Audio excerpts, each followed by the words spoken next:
ಒಂದು ಘಟನೆ ಆದದ್ರ ಬಗ್ಗೆ ನಾನು ನಿಮ್ಗೆ ಹೇಳಬೇಕು. ನನ್ನ ಸ್ನೇಹಿತ ಚೆನ್ನೈನಲ್ಲಿದ್ದ. ಅವನು ಆದಂಥ ಘಟನೆ ನನಗೆ ಹೇಳಿದಾಗ ಅದನ್ನು ಬರೆದು ಸುಮಾರು ಇಂಟರ್ನೆಟ್ಟಲ್ಲಿ ಹಾಕಿ ಒಂದು 12-13 ವರ್ಷ ಆಗಿರ್ಬೇಕು ನಾನು ಇಂಟರ್ನೆಟ್ಟಲ್ಲಿ ಹಾಕಿ. ಅದ್ರ ಬಗ್ಗೆ ಸುಮಾರು 28,000 ಪತ್ರ ಬಂದಿದ್ದಾವೆ ನನಗೆ, ಮೇಲ್ಸ್ ಬಂದಿದ್ದಾವೆ. ಎಲ್ಲರೂ ಹೇಳಿದು ಈ ಕತೆ ನನ್ನ ಜೀವನ ಬದಲಾಯಿಸ್ತು ಅಂತ. ಅದೊಂದು ಕತೆ ಹೇಳ್ಬೇಕು ನಿಮ್ಗೆ ನಾನು. ಇದಾದದ್ದು ಮದ್ರಾಸಲ್ಲಿ, ಅದಕ್ಕೆ ಚೆನ್ನೈ ಅಂತ ಕರೀತೇವೆ. ಅವನು ಹ್ಯೂಲೆಟ್ ಪ್ಯಾಕರ್ಡ್ ಕಂಪನಿಯಲ್ಲಿ ಸೀನಿಯರ್ ಮ್ಯಾನೇಜರ್ ಆಗಿದ್ದ. ಶನಿವಾರ ಭಾನುವಾರ ರಜೆ, ಆರಾಮಾಗಿ ಪೇಪರ್ ಓದ್ತಾ ಇದ್ದ. ಅವನ ಹೆಂಡತಿ ಬಂದು, ನೋಡ್ರಿ ನಿಮ್ಮ ಮುದ್ದಿನ ಮಗಳು ಏನ್ ಮಾಡ್ತಾಳೆ ಅಂದ್ರು. ಇದೆಲ್ಲರ ಮನೆಯಲ್ಲಿ ಆಗುವಂತಹದ್ದೇ. ಮಗ ಅಥವಾ ಮಗಳು ಏನಾದ್ರೂ ಒಳ್ಳೇದು ಮಾಡಿದ್ರೆ ಅಪ್ಪ ಅಮ್ಮ ಇಬ್ರು ಅಭಿಮಾನಿ ಅಂತ ಹೇಳ್ತಾರೆ, ನನ್ನ ಮಗ ನನ್ನ ಮಗಳು ಅಂತ ಹೇಳ್ತಾರೆ. ಅವನೇನಾದ್ರು ಕೆಟ್ಟ ಕೆಲಸ ಮಾಡಿದ್ರೆ ನೋಡಿ ನಿಮ್ಮ ಮಗ ನಿಮ್ಮ ಮಗಳು ಅಂತಾರೆ. ಯಾವಾಗ ಹೆಂಡತಿ ಬಂದು ನಿಮ್ಮ ಮಗಳು ಅಂದೋ ಏನೋ ತಕರಾರು ಇದೆ ಅಂತ ಗೊತ್ತಾಯ್ತು. ನೋಡ್ದ, ಆ ಹುಡುಗಿ ಅಳ್ತಾ ಇತ್ತು. ಮಗಳು ಸಣ್ಣ ಹುಡುಗಿ, 6 ವರ್ಷ ಹುಡುಗಿ ಅಳ್ತಾ ಇತ್ತು. ಯಾಕೆ ಅಳ್ತಾಳೆ ಇವಳು ಅಂತ ನೋಡಿದ. ಅವನು ಗೊತ್ತಾಯ್ತು, ಅಮ್ಮ ಮೊಸರನ್ನ ಕಲ್ಸ್ಕೊಂಡ್ ಬಂದಿದ್ದಾಳೆ. ಅಮ್ಮ ಮೊಸರನ್ನ ಕಲ್ಸ್ಕೊಂಡ್ ಬಂದಿದ್ದಾಳೆ ಮಗು ತಿನ್ಬೇಕು ಅಂತ. ಆದ್ರೆ ಮಗುಗೆ ಮೊಸರನ್ನ ಕಂಡ್ರೆ ಆಗೋಲ್ಲ. ಅಮ್ಮ ಮೊಸರನ್ನ ತಿನ್ನು ಅಂತ ಆಕೆ, ಆಮೇಲೆ ಮೊಸರನ್ನ ಬೇಡ ಅಂತ ಮಗಳು. ಅದೊಂಥರ ಕುಸ್ತಿ ನಡೆದಿತ್ತು. ಆಮೇಲೆ ಅಮ್ಮ ಹೇಳಿದ್ರು, ಮೊಸರನ್ನ ತಿಂದೆ ಹೋದ್ರೆ ನಿನ್ಗೆ ಹಾಗೆ ಮಾಡ್ತೀನಿ ಅಂತ. ಅಳ್ತಾ ಇತ್ತು ಮಗು. ಅಪ್ಪ ಪೇಪರ್ ಇಟ್ಟ, ಮಗುನ ಪಕ್ಕ ಕೂತ್ಕೊಂಡ್ಬಿಟ್ಟು, ಅಮ್ಮ 2 ಚಮಚ ತಿಂದ್ಬಿಡು, ತಿಂದೆ ಹೋದ್ರಿ ಮಮ್ಮ ನನ್ ಬೈತಾಳೆ ಅಂತ. ಮಕ್ಕಳು ಬಹಳ ಬುದ್ಧಿವಂತರು. ಈಗ ಮಗು ಹೇಳ್ತಾ, ಅಪ್ಪ 2 ಚಮಚ ಅಲ್ಲ, ಪೂರ್ತಿ ಬಟ್ಲನ್ನ ತಿಂದ್ಬಿಡ್ತೀನಿ, ಅದನ್ನ ಕೇಳಿದ್ ಕೊಡಿಸ್ತೀಯಾ ಅಂತ ಕೇಳಿದ್ರು. ಅಪ್ಪ ಭಾರಿ ಖುಷಿಯಾಗಿದ್ದ. ಕೊಡಿಸ್ತೀನಿ ಮಗಳೇ, ಏನ್ ಬೇಕಾದ್ ಕೇಳಿ ಕೊಡಿಸ್ತೀನಿ ಅಂದ. ಆಕೆ ಗೊತ್ತು ಅಪ್ಪ ಬರೀ ಮಾತಾಡ್ತಾರೆ, ಕೀಲಿಕೆ ಅಮ್ಮನ ಕಡೆ ಇದೆ ಅಂತ ಗೊತ್ತು. ಅಮ್ಮ ನೀನು ಪ್ರಾಮಿಸ್ ಮಾಡ್ಬೇಕು, ಮೊದಲು ತಿನ್ನು ಆಮೇಲೆ ಕೊಡಿಸ್ತೀನಿ ಅಂತ ಅಮ್ಮ ಅಂದ್ರು. ಮಗು ಕಣ್ಣು ಒರೆಸ್ಕೊಂಡು ಇಡೀ ಬಟ್ಲನ್ನ ತಿಂತು. ಅಪ್ಪನಿಗೆ ಸಂಕಟ ಆಯ್ತು. ಆಕೆ ಗೊತ್ತು ಪಾಪ ಮಗುಗೆ ಇಷ್ಟ ಇಲ್ಲ, ಮೊಸರನ್ನ ಇಷ್ಟ ಇಲ್ಲ, ಅದಕ್ಕೆ ಏನೋ ಬೇಕಾಗಿದೆ, ಅದ್ರ ಆಸೆಗೋಸ್ಕರ ಮಗು ತಿಂದಿದೆ ಅಂತ ಗೊತ್ತಾಯ್ತು. ಆತ ಹೋಗಿ ಸೋಫಾದ ಮೇಲೆ ಕೂತ್ಕೊಂಡ. ಮಗು ತಿಂದು ನೀರು ಕುಡಿದು ಕೈ ತೊಳ್ಕೊಂಡು ಬಂತು. ನಿಮ್ ಕಣ್ಣು ಮುಂದೆ ಚಿತ್ರ ಬರ್ತದೆ. ಆ ಹುಡುಗಿ ಓಡಿ ಬಂದು ಅಪ್ಪನ ತೊಡೆ ಮೇಲೆ ಹಾರಿ ಕೂತ್ಕೊಂತು. ಏನಾದ್ರೂ ಬೇಕಾದ ಮಕ್ಕಳು ಬಹಳ ಚೆನ್ನಾಗಿರ್ತಾರೆ.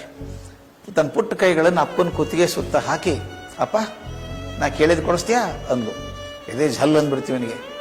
ದೊಡ್ಡ ಕೇಳಿದ್ರೆ ಏನ್ ಮಾಡೋದು? ಅಮ್ಮ ನಿಮ್ಮಪ್ಪ ಶ್ರೀಮಂತ ಅಲ್ಲ, ಸಣ್ಣದೇನಾದ್ರೂ ಕೇಳು ಕೊಡಿಸ್ಬಿಡ್ತೀನಿ ಅಂದ. ಅಪ್ಪ ಇದು ಬಹಳ ಸಣ್ಣದಿದೆ, ಕಾಸ್ಟ್ಲಿ ಇಲ್ಲ ಅಂದ್ಲು. ಹಂಗಾರೆ ಕೇಳು ಮಗಳೇ ಅಂದ. ಆ ಹುಡುಗಿ ಸ್ವಲ್ಪ ತುಂಬಾ ಎಚ್ಚರ ಆಯ್ತು. ಎಲ್ಲರೂ ಸುತ್ತ ನನ್ನೇ ನೋಡ್ತಾ ಇದ್ದಾರೆ ಅಂತ. ಅಮ್ಮ, ಅಪ್ಪ, ಅಜ್ಜಿ 3 ಜನ ಇದ್ರು. ಏನ್ ಕೇಳ್ತಾರೆ ಇವಳು ಅಂತ ಹಿಂಗೆ ನೋಡ್ತಾ ಇದ್ರು. ಆ ಹುಡುಗಿ ಹೇಳಿದ್ದು, ಅಪ್ಪ ನಾಳೆ ಭಾನುವಾರ ಅಲ್ವಾ? ಹೌದಮ್ಮ ನಾಳೆ ಭಾನುವಾರ, ಕೇಳು ಚಿಂತೆ ಮಾಡಬೇಡ. ಆಗ ಹುಡುಗಿ ಹೇಳ್ತದೆ, ಅಪ್ಪ ನಾಳೆ ನನ್ನ ಸಲೂನಿಗೆ ಕರ್ಕೊಂಡು ಹೋಗಿ ನನ್ನ ತಲೆ ಬೋಳಿಸ್ಕೊಂಬ. ಅಮ್ಮ ಅಜ್ಜಿ ನೆಲ ಬಿಟ್ಟು 3 ಅಡಿ ಮೇಲೆ ಹಾರಿದ್ರು. ಛೇ ಹುಡುಗಿ ತಲೆ ಬೋಳಿಸ್ಕೊಳ್ಳೋದಂದ್ರೆ ಏನು ಅಸಹ್ಯ, ಹೆಚ್ಚೆಚ್ಚು ಆಗಲ್ಲ ಅಂದ್ರು. ಅಪ್ಪ ಕೇಳಿದ, ಯಾಕೆ ತಲೆ ಬೋಳಿಸ್ಕೊತೀಯ ನೀನು ಅಂದ. ನನಗೆ ಗೊತ್ತಿಲ್ಲ, ನಾನು ಬೇಕು ತಲೆ ಬೋಳಿಸ್ಕೊತೀನಿ. ಅಪ್ಪ ಅಂದ, ಚೆನ್ನಾಗಿ ಕಾಣಿಸಲ್ಲ ಮಗು, ಗುಂಡು ಮುಖ, ದೊಡ್ಡ ಕಣ್ಣು, ಉದ್ದು ಕೂದಲು ಚಂದ ಅಲ್ವಾ, ಹುಡುಗಿ ತಲೆ ಬೋಳಿಸ್ಕೊಂಡ್ರೆ ಚೆನ್ನಾಗಿರುತ್ತ ಅಂತ. ಇರುತ್ತೋ ಇಲ್ಲೋ ಗೊತ್ತಿಲ್ಲ, ನಾ ಬೋಳಿಸ್ಕೋಬೇಕು. ಅಪ್ಪ ಆಗಲ್ಲ ಅಂದ.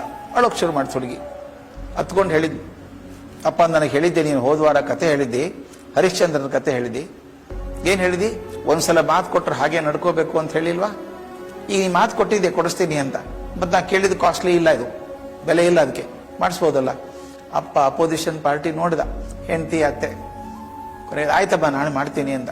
ಮನೇಲಿ ಜಗಳ ಆಗಿರ್ಬೇಕು. ಮರುದಿವಸ ಬೆಳಗ್ಗೆ ಆ ಮಗುವನ್ನು ಕರ್ಕೊಂಡು ಹೋಗಿ ತಲೆ ಬೋಳಿಸ್ಕೊಂಡು ಬಂದ್ರು. ಚಿತ್ರ ಕಾಣ್ತಾ ಇತ್ತು ಮಗು. ಮುಂದಿನ ಮರುದಿನ ಸೋಮವಾರ ಮಗು ಶಾಲೆಗೆ ಹೋಗಿ ರೆಡಿ ಆಯ್ತು. ಒಳ್ಳೆ ಯೂನಿಫಾರ್ಮು, ಹೆಗಲಿಗೆ ಒಂದು ಚೀಲ, ಪುಸ್ತಕ ಚೀಲ, ವಾಟರ್ ಬಾಟಲು, ಟಿಫಿನ್ ಕ್ಯಾರಿಯರ್, ಬೋಳ್ತಲೆ. ಅಪ್ಪ ಕಾರಲ್ಲಿ ಕರ್ಕೊಂಡು ಹೋಗಿ ಮಗುನ ಶಾಲೆ ಹತ್ರ ಬಿಟ್ಟ. ಆಕೆ ನಡ್ಕೊಂಡೋಗಿ ಗೇಟ್ ಹತ್ರ ನಿಂತ್ಕೊಂತು. ಒಳಗೆ ಹೋಗು. ಆಕೆ ನೋಡಕ್ ಆಗ್ತಾ ಇಲ್ಲ ಅವನಿಗೆ. ಒಳಗೆ ಹೋಗು ಅಂದ. ಇಲ್ಲಪ್ಪ ನನ್ನ ಫ್ರೆಂಡ್ ಬರ್ತಾನೆ, ಕಾಯ್ತೀನಿ ಅಂದ್ಲು.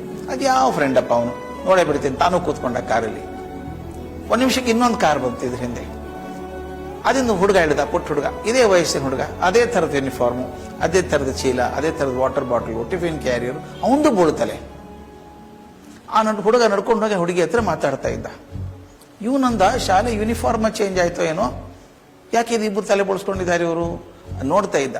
ಆಗ ಹಿಂದಿನ ಕಾರಲ್ಲಿ ಒಬ್ಬರು ಮಹಿಳೆ ಕಾರ್ ಓಡಿಸ್ಕೊಂಡ್ ಬಂದ್ರಲ್ಲ, ಆಕೆ ಹೊರಗೆ ಬಂದ್ರು. ಆಕೆ ಕಣ್ಣಲ್ಲಿ ನೀರಿತ್ತು. ಆಕೆ ನಿಧಾನಕ್ಕೆ ಇವನ ಕಡೆ ಬಂದರು, ಹುಡುಗಿ ಅಪ್ಪನ ಕಡೆ ಕೈ ಮುಗಿದು, ಸರ್ ಆ ಹುಡುಗಿ ನಿಮ್ಮ ಮಗಳ ಅಂತ ಕೇಳಿದ್ರು. ಹೌದು, ನನ್ನ ಮಗಳಕ್ಕೆ ಅಂತ. ತಕ್ಷಣ ಆಕೆ ಹೆಣ್ಮಗಳು ಹೇಳಿದ್ರು, ಸರ್ ಮಗಳಲ್ಲ ಸರ್, ಅದು ಎಷ್ಟು ಜನ್ಮ ನೀವು ದೇವರನ್ನು ಪ್ರಾರ್ಥನೆ ಮಾಡಿದ್ರೋ ಗೊತ್ತಿಲ್ಲ, ಭಗವಂತ ನಿಮಗೊಬ್ಬ ದೇವತೆಯನ್ನು ಕರುಣಿಸಿದ್ದಾನೆ, ಆ ಮಗು ಅಲ್ಲ ಸರ್, ದೇವತೆ ಯಾಕೆ ಅಂದ್ರು. ಇವನು ಆಕೆ ಮಾತೆ ಕೇಳಿಸ್ಕೊತಾ ಇಲ್ಲ. ಅಲ್ಲ ರೀ, ಆ ಹುಡುಗ ನಿಮ್ಮ ಮಗನ ಅಂತ ಕೇಳ್ದ. ಹೌದು ಒಂದು. ಏನು ವಿಚಿತ್ರ ನೋಡ್ರಿ ಅಂದವನು.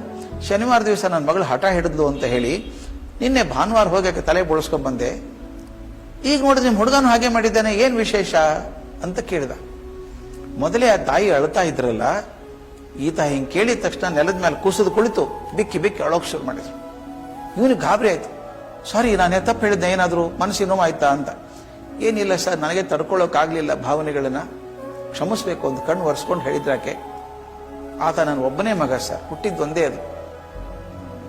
3 ವರ್ಷಗಳಿಗೆ ಜ್ವರ ಬರ್ತಾ ಇತ್ತು ಅವನಿಗೆ, ಔಷಧಿ ಕೊಡಿಸಿದ್ವಿ, ಕಮ್ಮಿ ಆಗ್ತಾ ಇತ್ತು. ಈಗ 1 ವರ್ಷದಿಂದ ತುಂಬಾ ಜಾಸ್ತಿ ಆದಾಗ ಡಾಕ್ಟರ್ ಕಡೆ ಪರೀಕ್ಷೆ ಮಾಡಿದಾಗ ಹೇಳ್ತಾರೆ, ನಿಮ್ಮ ಮಗನಿಗೆ ರಕ್ತದ ಕ್ಯಾನ್ಸರ್ ಇದೆ, ಇನ್ನು ಬದುಕೋ ಜಾಸ್ತಿ ಇಲ್ಲ, ಅವನು ಬಹಳ ಹೆಚ್ಚು ಅಂದ್ರೆ ಇನ್ನೊಂದು 2 ತಿಂಗಳು 3 ತಿಂಗಳು ಬದುಕ್ತಾನೆ, ಅವನಿಗೆ ಕೆಮೊಥೆರಪಿ ಟ್ರೀಟ್ಮೆಂಟ್ ಶುರು ಮಾಡಬೇಕು ಅಂತ ಹೇಳಿದ್ದಾರೆ. ನಮ್ಗೆ ಗಾಬರಿ ಆಗೋಯ್ತು ಸರ್. ಕೆಮೊಥೆರಪಿ ಟ್ರೀಟ್ಮೆಂಟ್ ಕೊಡ್ತಾ ಇದ್ದೀವಿ. ಆ ಡಾಕ್ಟರ್ ಹೇಳ್ಬಿಟ್ರು, ನಿಮ್ಮ ಮನೇಲಿ ಅತಿಥಿ ಇದ್ದಂಗೆ ಇರ್ತಾನೆ, ಅವನು ಯಾವಾಗ ಬೇಕಾದ್ರೂ ಹೋಗ್ಬೋದು, ಸಿದ್ಧ ಆಗಿರಿ, ಮಾನಸಿಕವಾಗಿ ಸಿದ್ಧ ಆಗಿ ಅಂತ ಹೇಳಿದ್ರು. ಕೆಮೊಥೆರಪಿ ಮುಗಿಸ್ಕೊಂಡ್ ಬಂದಾಗ ತುಂಬಾ ಕಷ್ಟಪಡ್ತಾನೆ ಹುಡುಗ. ನಿಮ್ಮ ಮಗಳಿದ್ದಾಳಲ್ಲ ದೇವತೆ ಅಂತ ಹೇಳಿದೆ, ಯಾಕೆ ನಮ್ಮ ಮನೆಗೆ ಬರ್ತಾಳೆ, ಹುಡುಗನ ಜೊತೆ ಕೂತ್ಕೋತಾಳೆ, ಶಾಲೆಗೆ ಬಾರೋ, ಮನಸ್ಸಿಗೆ ಸಮಾಧಾನ ಆಗುತ್ತೆ ಅಂತಾಳೆ. ಅವನು ಬರ್ಕೊಳಕ್ ಆಗಲ್ಲ ನನಗೆ ಅಂತಾನೆ. ನಾ ಬರ್ಕೋತೀನಿ ಬಾರೋ ಅಂತಾಳೆ. ಮೊನ್ನೆ ಶುಕ್ರವಾರ ದಿವಸ ಅಂತಾನು ಡಾಕ್ಟರ್ ಕೂಡ ಆಸೆ ಬಿಟ್ಟಿದ್ರು. ಈ ಹುಡುಗಿ 1 ತಾಸು ನನ್ನ ಮಗನ ಹತ್ರ ಕೂತ್ಕೊಂಡು, ನೀ ಶಾಲೆಗೆ ಬಾರೋ ಸೋಮವಾರ, ಆರಾಮ್ ಅನ್ಸುತ್ತೆ ಅಂತ. ನನ್ನ ಮಗ ಹತ್ಕೊಂಡು ಹೇಳಿದ, ಇಲ್ಲ ನಾನು ಬರೋಲ್ಲ, ನಗುತ್ತಾರೆ ನಾನು ನೋಡಿ ಅಂತ. ನಿಮ್ಮ ಮಗಳು ಏನ್ ಮಾಡಿದ್ಲಿ ಗೊತ್ತಾ, ತನ್ನ ಪುಟ್ಟ ಕೈಯನ್ನು ನನ್ನ ಮಗನ ಕೈ ಮೇಲೆ ಹಾಕಿ, ನಾ ಪ್ರಮಾಣ ಮಾಡಿ ಹೇಳ್ತೀನಿ ಬಾರೋ, ನೀನ್ ನೋಡಿ ಯಾರೂ ನಗಲ್ಲ, ನನ್ನ ನೋಡಿ ನಕ್ಕರು ಅಡ್ಡಿ ಇಲ್ಲ, ನಿನ್ನ ನೋಡಿ ನಗಲಾದಂಗೆ ಮಾಡ್ತೀನಿ ಬಾ ಅಂದ. ಆಕೆ ಮಾತು ನಂಬಿಕೊಂಡು ನನ್ನ ಮಗ ಮೊಟ್ಟ ಮೊದಲ ಬಾರಿಗೆ ಶಾಲೆಗೆ ಬಂದಿದ್ದಾನೆ. ನನ್ನ ಕಾರಲ್ಲಿ ಬರ್ಬೇಕಾದ್ರೆ ಗೇಟ್ ಹತ್ರ ನಿಮ್ಮ ಮಗಳನ್ನು ನೋಡಿದೆ. ಆಕೆ ಬೋಳ ತಲೆ ನೋಡಿದ ತಕ್ಷಣ ನನಗೆ ಅರ್ಥ ಆಯ್ತು, ಇದು ನನ್ನ ಮಗನಿಗೋಸ್ಕರ ನಿಮ್ಮ ಮಗಳು ಮಾಡಿದಂಥ ತ್ಯಾಗ ಅಂತ ಗೊತ್ತಾಯ್ತು. ಅಮ್ಮನಿಗೆ ಗಾಬರಿ ಆಗೋಯ್ತು. ಮುಖವನ್ನು ಕೈಯಲ್ಲಿ ಹಿಡಿದು ಬಿಕ್ಕಿ ಬಿಕ್ಕಿ, ಅತ್ತ ಅಮ್ಮ, ಈ ಜನ್ಮದಲ್ಲೇನೋ ನನ್ನ ಮಗಳಾಗಿ ಹುಟ್ಟು ಬಿಟ್ಟಿದ್ಯಮ್ಮ ನೀನು, ಮುಂದಿನ ಜನ್ಮದಲ್ಲಿ ಮಗಳಾಗಿ ಹುಟ್ಟಬೇಡ, ತಾಯಿಯಾಗಿ ಹುಟ್ಟಿ ಮತ್ತೊಬ್ಬರನ್ನ ಅಕಾರಣವಾಗಿ ಪ್ರೀತಿ ಮಾಡೋದು ಹೇಗೆ ಅಂತ ಕಲಿಸ್ಕೊಡು ಅಂತ ಕೇಳಿದ್ದದ್ದು. ನಾವೆಲ್ಲರೂ ಹಾಗೆ ಇದ್ವಿ ಸ್ವಾಮಿ, ಸಣ್ಣವರಿದ್ದಾಗ ಎಲ್ಲ ಹಂಚಿಕೊಂಡು ಬದುಕ್ತಾ ಇದ್ವಿ. ಒಂದ್ ದಿವಸ ಅಮ್ಮ ಹೇಳಿದ್ರು, ನಿನ್ ಡಬ್ಬದಲ್ಲಿ ಸ್ವೀಟ್ ಹಾಕಿದ್ದು ಎಲ್ಲರೂ ಕೊಟ್ಟು ಬರ್ಬೇಡ, ಬೇರೆ ಕೂತಿಂದ ಬಾ, ಬೇರೆ ಕೂತಿಂದ ಬಂದೆ. ನಿನ್ ಪುಸ್ತಕ ಅವನು ಕೊಡ್ಬೇಡ, ಅವನಿಗೂ ಅಷ್ಟೇ ಮಾರ್ಕ್ಸ್ ಬರುತ್ತೆ. ನಿನ್ನ ಆಸ್ತಿ ತಮ್ಮನಿಗೆ ಹೇಳ್ಬೇಡ, ಬೇಡ ಬೇಡ ಬೇಡ ಬೇಡ ಅಂದು ಸಣ್ಣ ದ್ವೀಪ ಆದಂಗೆ ಆಗ್ಬಿಟ್ಟಿದ್ದೀನಿ ನಾನು. ಎಲ್ಲಿವರೆಗೂ ನಾನು ಒಬ್ಬನೇ ಆಗ್ತೀನೋ ಯಶಸ್ಸು ನನಗೆ ಕನಸಾಗ್ಬಿಡುತ್ತದೆ. ಎಲ್ಲಿ ಹಂಚಿಕೊಂಡು ಬದುಕ್ತೇನೆ ಆಗುತ್ತೆ. ಅಂದ್ರೆ ಎಲ್ಲರೂ ಸನ್ಯಾಸಿಗಳಾಗಬೇಕು ಅಂತ ನಾನು ಹೇಳ್ತಾ ಇಲ್ಲ. ಚೆನ್ನಾಗಿ ಬದುಕಿ ಪ್ರಾಮಾಣಿಕವಾಗಿ ಗಳಿಸಿ, ಆದ್ರೆ ಪಕ್ಕದಲ್ಲೇ ಕುಳಿತಂಥವರ ಕಣ್ಣಲ್ಲಿ ಒಂದು ಹನಿ ನೀರು ಬಂದಾಗ ವಸ್ತ್ರ ತೆಗೆದು ಒರೆಸುವಷ್ಟಾದ್ರೂ ಮನುಷ್ಯತ್ವ ಬರದೆ ಹೋದ್ರೆ ನನ್ನ ಜೀವನಕ್ಕೆ ಯಾವ ಅರ್ಥನೂ ಇಲ್ಲ. ಅದಕ್ಕೆ ಸಾಕ್ರೆಟಿಸ್ ಬಹಳ ಚಂದ ಹೇಳ್ತಾನೆ, ಯಶಸ್ಸಿನ ಜೀವನ ಯಾವುದು ಅನ್ನೋದು ಕೊಡೆ ಮಾತು ಹೇಳ್ತಾನೋ. ಯಾವುದು ಅಂದ್ರೆ, ನೀವು ಸತ್ತಾಗ ಎಷ್ಟು ಜನ ಅಳುತ್ತಾರೋ ಅದ್ರ ಮೇಲೆ ನಿಮ್ದು ಯಶಸ್ಸು ಗೊತ್ತಾಗ್ತದೆ ಅಂತ. ನೀವು ಸತ್ತಾಗ ಎಷ್ಟು ಜನ ಬಂದು ಅಳುತ್ತಾರೋ ಅದ್ರ ಮೇಲೆ ನಿಮ್ಮ ಯಶಸ್ಸು ಗೊತ್ತಾಗ್ತದೆ ಅಂತ. ಹೋದ್ ನಾವು ಒಳ್ಳೇದಾಯ್ತು ಬಿಡು ಅಂದ್ರೆ ಅದು ಅಸಫಲ ಜೀವನ. ಆದ್ರೆ ಇರ್ಬೇಕಾಗಿತ್ತು 4 ವರ್ಷ ಅವನು ಒಳ್ಳೆ ಮನುಷ್ಯ ಅಂತ ಜನ ಅನ್ನೋದಾದ್ರೆ ಅದು ಯಶಸ್ಸಿನ ಜೀವನ. ಸೊ ಯಶಸ್ಸು ಅನ್ನೋದು ನನ್ನ ಪರಿಶ್ರಮದಿಂದ, ನನ್ನ ಜೀವನೋತ್ಸಾಹದಿಂದ, ನನ್ನ ಸಾಮಾಜಿಕ ಕಳಕಳಿಯಿಂದ ಬರಬೇಕಾದದ್ದು. ಇವತ್ತು ಯಾರ್ಯಾರು ದೊಡ್ಡವರು ಅಂತ ನಾನು ಗಮನಿಸ್ತೀನೋ ಅವರಲ್ಲಿ 3 ಕೂಡ ಆ ಮುಪ್ಪುರಿಗೊಂಡು ಕೂಡಿದ್ದರಿಂದ ಅವರ ಯಶಸ್ವಿ ಜೀವನ ಆಯಿತು.